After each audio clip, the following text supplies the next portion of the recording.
मैं मेरी शपथ से दूर नहीं भग रहा हूं, पर मुझे जो आज मैंने देखा है, जिस तरीके का व्यवहार सदस्य ने किया है, शारीरिक रूप से किया है, यहां बैठने में अपने आप को सक्षम नहीं पा रहा हूं।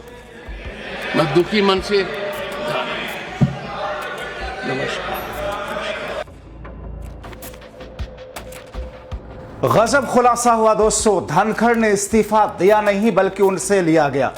रोते हुए छोड़ी कुर्सी, जबरन इस्तीफे के पीछे का चौंकाने वाला सच। नहीं दिया गया सुबह तक का वक्त। बहुत स्वागत है आप सभी का। आप देख रहे हैं द राजनीति का विशेष सेगमेंट खबर और विश्लेषण। मैं हूं जब्बार खान। आखिर अचानक जगदीप धनखड़ से किसने जबरन इस्तीफा लिया? जगदीप धनखड़ ने जब सुबह तक का वक्त मांगा तो यह क्यों कहा गया रात में अभी और इसी वक्त इस्तीफे पर साइन कीजिए? इस्तीफे का ड्राफ्ट तक धनखड़ से क्यों नहीं लिखने दिया गया, बल्कि ड्राफ्टिंग उसकी कहीं और से लिख करके आई और धनखड़ से सिग्नेचर किसने लिया?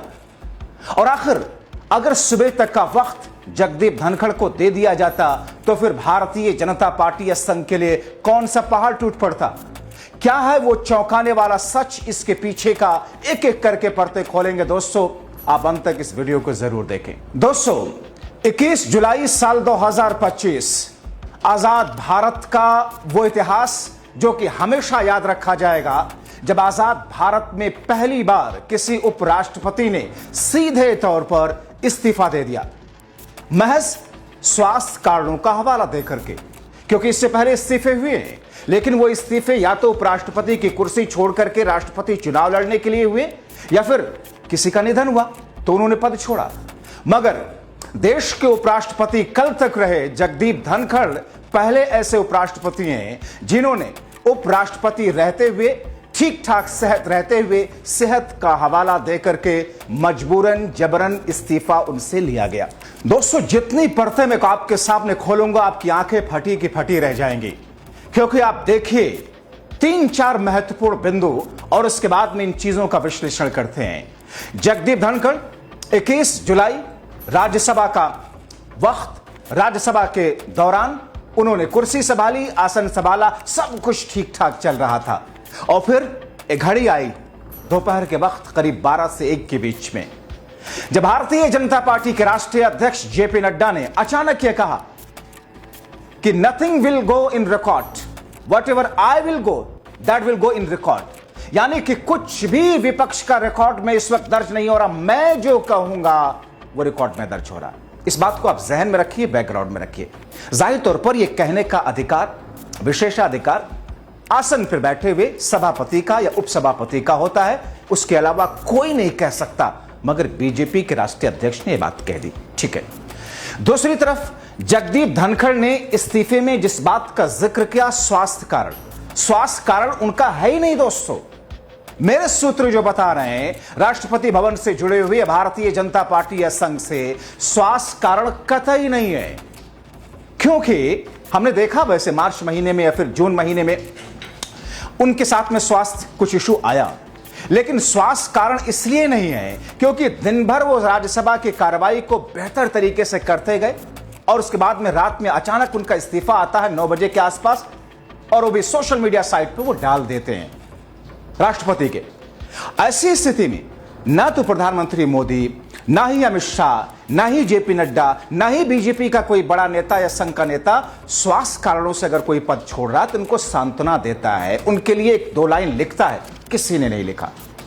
इसके अलावा आप देखिए जिस अंदाज में, जिस तरीके से उपराष्ट्रपति जगदीप धनखड़ ने इस्तीफा लिखा, इस्तीफे की लाइनें चीख चीख करके ये कह रही हैं, समझने वाले ये समझने के साथ ये इस्तीफा लिख करके उनको दिया गया।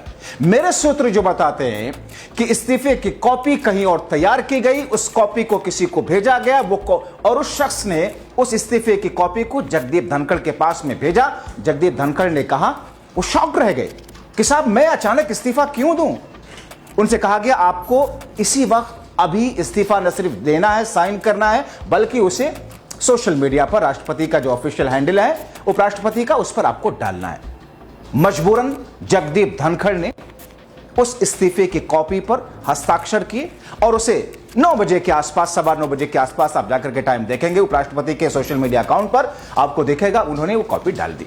दोस्तों, अब मैं इसके पीछे जो और चौंकाने वाले खुलासे उसको करूं, लेकिन उससे पहले आपको इस्तीफे की जो कॉपी आप इस वक्त अपने स्क्रीन पर देख रहे हैं उसकी लाइनें जो कि अंग्रेजी में लिखी हुई, मैं आपको थोड़ा सा हिंदी में बता देता हूं।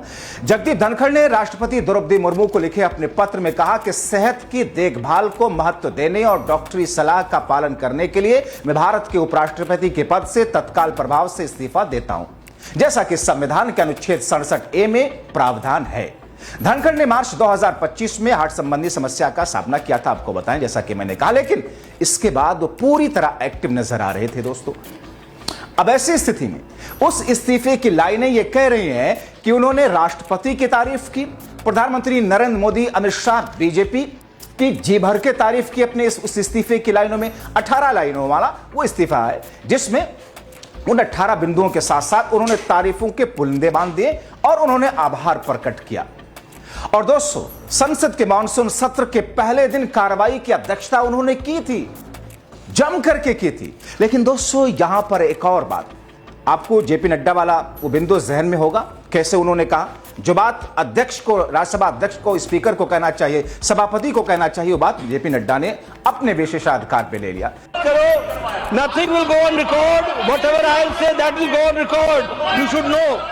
एक और बात हुई लोकसभा में, हमने आपको अपने शो में मैंने दिखाया था कि किस तरीके से राहुल गांधी को या विपक्षी नेताओं को बोलने नहीं दिया गया। किसने नहीं बोलने दिया? लोकसभा स्पीकर ओम बिरला ने, क्योंकि बोलने दिया जाता ऑपरेशन सिंदूर, सीज फायर, फाइटर प्लेन कितने गिरे, SIR को लेकर के, बिहार मतदाता पुनरीक्षण को लेकर के, पहलगाम आतंकी हमला कैसे हुआ, सुरक्षा चूक की बात कही गई, जिम्मेदारी क्यों नहीं तय की गई, इस्तीफा किसी ने क्यों नहीं दिया, ये सारी बातें, और ट्रंप, सारी बातें वहां खुलती। लेकिन राहुल गांधी को पहले दिन या विपक्ष के नेताओं को उस अंदाज में लोकसभा में इजाजत कतई नहीं दी गई।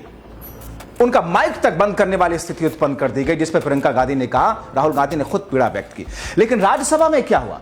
राज्यसभा में मल्लिकार्जुन खड़गे बोले, जमकर बोले, ऑपरेशन सिंदूर का जिक्र किया, पहलगाम आतंकी हमले का जिक्र किया, जवाबदेही जिम्मेदारी का जिक्र किया, इस्तीफे का जिक्र किया, डोनाल्ड ट्रंप का जिक्र किया, सीजफायर का जिक्र किया, बिजनेस ट्रेड का हवाला देकर के, लालच देकर के ट्रंप के जरिए कराए गए इस सीजफायर की बातों का जिक्र किया और जम करके सवाल उठाया। हल्की फुल्की रोका टोकी तो की जगदीप धनखड़ ने, लेकिन बोलने दिया जगदीप धनखड़ ने मल्लिकार्जुन खड़गे को।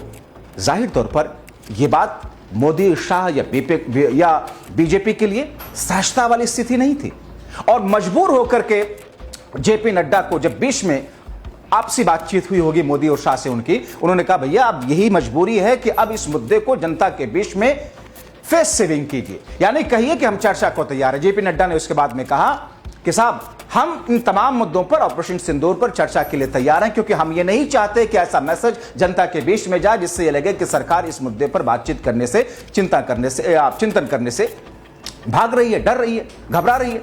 तो दोस्तों, एक तरफ बीजेपी के राष्ट्रीय अध्यक्ष जेपी नड्डा ने जो बातें कही, जाहिर तौर पर वो बातें चुभी जगदीप धनखड़ को, क्योंकि उनका विशेषाधिकार था। दूसरी तरफ मल्लिकार्जुन खड़गे बोल गए, बोल लिए, जो कि बीजेपी और मोदी शाह को बातें चुभी। जाहिर तौर पर जगदीप धनखड़ के बारे में कहा जाता है कि साहब, मैं, शायद यह संवैधानिक शब्द हो सकता है, लेकिन मैं इसे कहने का रिस्क लेता हूं, चाटुकारिता की पराकाष्ठा कर दी थी उन्होंने, चरण वंदना की पराकाष्ठा कर दी थी राज्यसभा के भीतर विपक्षी सांसदों के साथ पक्षपात करने जैसे मामले पर। राज्यसभा के सभापति जगदीप धनखड़ वो हैं जिनसे परेशान होकर के राज्यसभा के विपक्षी सदस्यों ने, पहली बार ऐसा हुआ आजाद भारत में किसी राज्यसभा के सभापति उपराष्ट्रपति के खिलाफ में विशेषाधिकार हनन, इंपीचमेंट, महाभियोग लाया गया हो। क्यों? क्योंकि ये विपक्षी सांसदों के साथ पक्षपात करते थे। डंकी की चोट पर मैं बोल रहा हूं। इसे कोई गलत साबित करना चाहे तो कर सकता है, तथ्यों के आधार पर कैसे, किस तरीके से 100 150 सांसदों को एक झटके में वो बर्खास्त कर देते थे, सदन से बाहर कर दिया करते थे। यानी कि मोदी और शाह के लिए हमेशा यस मैन ऐसे करके उपराष्ट्रपति का पद देश में प्रोटोकॉल के हिसाब से राष्ट्रपति के बाद प्रधानमंत्री के ऊपर दूसरे नंबर पर होता है, मगर ये झुक करके कैसे, उनका बस चलता तो मोदी साहब के पैर छू लेते। आपको याद होगा दोस्तों, ठीक है, उन्होंने कहा था कि साहब मोदी साहब उम्र में बड़े हैं, इसलिए क्या दिक्कत हो गई अगर मैंने वहां पर उनको इज्जत दे दी। प्रधानमंत्री नरेंद्र मोदी जब जाते हैं अपना नामांकन पत्र दाखिल करने के लिए, उस ऑफिसर के पास में, ऑफिसर खड़ा नहीं होता है, क्योंकि प्रोटोकॉल उसका है, उस वक्त वो प्रधानमंत्री से बड़ा होता है। वो भी चाहे तो कह दे कि साहब हम प्रधानमंत्री के सामने हम तो छोटे से अधिकारी, उनका लाओ पैर ही छू लेते हैं। ये नहीं होता है। जगदीप धनखड़ ने आजाद भारत में चाटुकारिता की संवैधानिक पद पर रहते हुए पराकाष्ठा कर दी थी दोस्तों। और ऐसे में इनके साथ जो हो रहा है, मैं कहूंगा शायद ठीक ही हो रहा है। इनके साथ शायद कुछ और होना चाहिए था, बहुत सारे लोग ये भी कह सकते हैं, क्योंकि इनसे इस्तीफा लिया गया जबरन। इनको इस्तीफा लिखने नहीं दिया गया, इनको सुबह तक का वक्त नहीं दिया गया और इन्होंने रोते हुए कुर्सी छोड़ी। आप ये बयान सुन लीजिए। मैंने सदन में बहुत वरिष्ठ सदस्य हैं, अब भी उपस्थित हैं, उनका सम्मान करता हूं। उन्होंने राजनीति मेरे से बहुत ज्यादा देखी है। दुखी मन से मैं मेरी शपथ से दूर नहीं भग रहा हूं, पर मुझे जो आज मैंने देखा है, जिस तरीके का व्यवहार सदस्य ने किया है, शारीरिक रूप से किया है, जिस तरीके का व्यवहार इधर से भी हुआ है, मैं कुछ समय के लिए यहां बैठने में अपने आप को सक्षम नहीं पा रहा हूं। मैं दुखी मन से नमस्कार। हालांकि दोस्तों उनका यह बयान कुछ समय पहले का है, लेकिन इस बयान से आप समझ सकते हैं कि किस तौर पर उनके खिलाफ में देश के लोगों में, विपक्ष में आक्रोश था। तो ऐसी स्थिति में दोस्तों देश के उपराष्ट्रपति, राज्यसभा के सभापति जगदीप धनखड़ ने इस्तीफे पर मजबूरन साइन किया। इस्तीफा उनसे लिया गया, इस्तीफा लिखने तक नहीं दिया गया, सुबह तक का वक्त तक नहीं दिया गया। और सबसे बड़ी बात, उन्होंने ग्राउंड बनाया अपने स्वास्थ्य का, लेकिन ना तो मोदी ने, ना तो शाह ने, ना तो संघ ने, न जेपी नड्डा ने, न किसी नेता ने उनके इस बात पर कोई प्रतिक्रिया नहीं दी थी उस वक्त, जिस वक्त उन्होंने इस्तीफा लिया। सबने चुप्पी साध रखी थी दोस्तों। जाहिर तौर पर इसके पीछे पूरी की पूरी कहानी है, पूरी की पूरी पटकथा है दोस्तों, जिसे समझने के लिए आप मेरा अगला शो देखिए कि आखिर क्या हुआ इस इस्तीफे के पीछे की कहानी और किन लोगों को और इस्तीफा देना पड़ेगा। क्योंकि अब जो कहानी शुरू हो रही है उस कहानी में बहुत कुछ पेंच है दोस्तों, और बहुत सारी पटकथाएं उसमें पढ़ते हैं, एक एक करके मैं आपको खोलूंगा दोस्तों। हालांकि अब क्या होगा, संविधान के अनुच्छेद 67 के तहत उपराष्ट्रपति के इस्तीफे के बाद राज्यसभा के उपसभापति दैनिक कार्रवाइयों का प्रबंधन कर रहे हैं। यानी कि ये तो सभापति थे, राष्ट्रपति, उपराष्ट्रपति, राज्यसभा के उपसभापति जो हैं वो प्रबंधन कर रहे हैं। उपराष्ट्रपति का पद कुछ महीनों के भीतर ही, 6 महीने के भीतर, जो एक नियम है, 6 महीनों के भीतर उपराष्ट्रपति का पद भरा जाना है।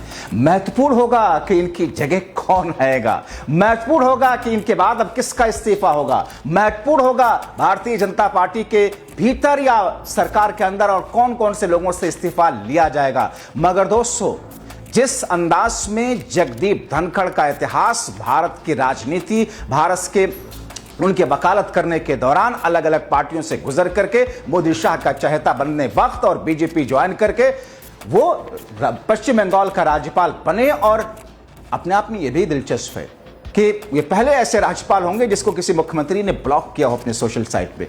ममता बनर्जी के साथ में वो कौन सा खेल खेलते थे, उतना तो दिल्ली में अरविंद केजरीवाल और लेफ्टिनेंट गवर्नर के बीच में नहीं चलता था। बीजेपी के एक प्रवक्ता के तौर पर वहां पर ट्वीट करते थे, और बीजेपी के प्रवक्ता से बड़े प्रवक्ता के तौर पर राज्यसभा में सभापति की कुर्सी पर बैठ करके वो करते थे। उनको एक ख्वाहिश थी, उनको उम्मीद थी कि मोदी शाह उनको राष्ट्रपति की कुर्सी देंगे। मगर दोस्तों ये पहले ऐसे हैं जो अपना 5 साल का कार्यकाल पूरा नहीं कर सके। कुछ दूसरे जो ऐसे हैं जिन्होंने पूरा नहीं किया, या तो उन्होंने कुर्सी छोड़ी राष्ट्रपति का चुनाव लड़ने के लिए, या तो उनका देहांत हुआ। ये अपने आप में पहले ऐसे हैं, इतिहास में इन्हें सुनहरे अक्षरों में नहीं काले अक्षरों में लिखा जाएगा।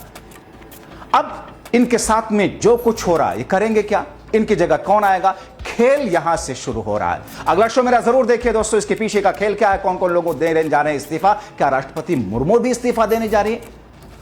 आपकी क्या राय है कमेंट बॉक्स में जरूर लिखें। अभी के लिए इतना ही, बहुत शुक्रिया।